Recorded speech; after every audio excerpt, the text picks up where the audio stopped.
अखिलेश यादव की दादरी रैली के बाद साफ साफ दिख रही है भाजपाइयों की बौखलाहट। कोई ये कह रहा है कि समाजवादी पार्टी डूबता हुआ जहाज है, तो कोई ये कह रहा है कि अखिलेश यादव दगे हुए कारतूस है, कोई ये कह रहा है कि अखिलेश यादव की दादरी रैली तो फ्लॉप हो गई, तो कोई ये कह रहा है कि 27 में तो भाजपा ही सरकार बनाएगी। यानी भाजपाइयों की जो बौखलाहट है वो साफ साफ दिखाई दे रही है। नमस्कार दोस्तों, जब से अखिलेश यादव ने नोएडा की दादरी में महारैली की है, महाजनसभा की है, और जिस तरह से रैली में लोगों की भीड़ उमड़ के आई थी, जिस तरह से अखिलेश यादव को जन समर्थन मिला हुआ था, ये देखकर भाजपाइयों की अब रात की नींद चैन सब उड़ी पड़ी है। उन्हें रात को चैन से नींद नहीं आ रही है, वो सो नहीं पा रहे हैं, और इसी चीज की बौखलाहट में और इसी के तिलमिलाहट में वो अब लगातार अखिलेश यादव पर निशाना साध रहे हैं और उल जलूल बयानबाजी कर रहे हैं। इन सबके बीच उत्तर प्रदेश के बहुचर्चित स्टूल मंत्री, माफ कीजिएगा, उत्तर प्रदेश के डिप्टी सीएम केशव प्रसाद मौर्य ने भी अब तिलमिलाहट में समाजवादी पार्टी पर अपना बयान दे दिया है। केशव प्रसाद मौर्य ने कहा है कि समाजवादी पार्टी डूबता हुआ जहाज है और अस्त होता हुआ सूरज है। समाजवादी पार्टी का तो राजनीति में कोई भविष्य ही नहीं है भैया। मतलब जिस समाजवादी पार्टी ने भाजपा के 400 पार वाले सपने पर पानी फेर दिया, सपने को चूर चूर करके मिट्टी में मिला दिया, भाजपा के विजय रथ को जिस समाजवादी पार्टी ने लोकसभा के चुनाव में रोक दिया, उसी समाजवादी पार्टी को केशव प्रसाद मौर्य कह रहे हैं कि समाजवादी पार्टी का तो राजनीति में कोई भविष्य ही नहीं है।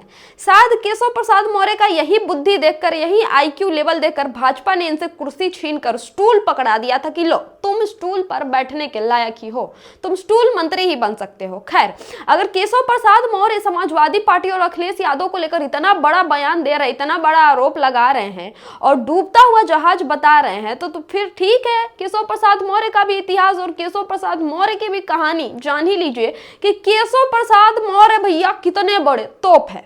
तो सुनिए, केशव प्रसाद मौर्य सिराथू सीट से चुनाव लड़ रहे थे, लेकिन समाजवादी पार्टी ने इन्हें सिराथू सीट से हरवा दिया। इसके अलावा केशव प्रसाद मौर्य का गृह जनपद का जो सीट था वो भी समाजवादी पार्टी ने जीत लिया। केशव प्रसाद मौर्य के जिले के लोकसभा सीट पर भी समाजवादी पार्टी ने कब्जा कर लिया और इनके जिले की आसपास की जितनी भी लोकसभा की सीटें थी, सब पर समाजवादी पार्टी ने कब्जा कर लिया चुनाव में।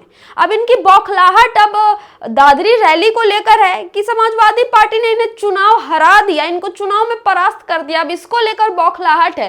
यह बौखलाहट तो केशव प्रसाद मौर्य ही जाने, लेकिन केशव प्रसाद मौर्य की बौखलाहट सीधा सीधा दिखाई दे रही है जब ये कहते हैं कि समाजवादी पार्टी का तो राजनीति में कोई भविष्य ही नहीं है। देश की इतनी बड़ी पार्टी को ये कह रहे हैं कि इसका कोई राजनीतिक भविष्य नहीं है। खैर, योगी जी के एक और मंत्री है ओपी राजभर, वो भी अखिलेश यादव को दगा हुआ कारतूस बता रहे हैं। ये दादरी वाली रैली हुई है ना, इसी के बाद इन सारे नेताओं की इस तरह से बयान आ रहे हैं, जिसका साफ साफ मतलब है कि दादरी वाली रैली से भाजपा के अंदर घबराहट है, बौखलाहट है, तिलमिलाहट है।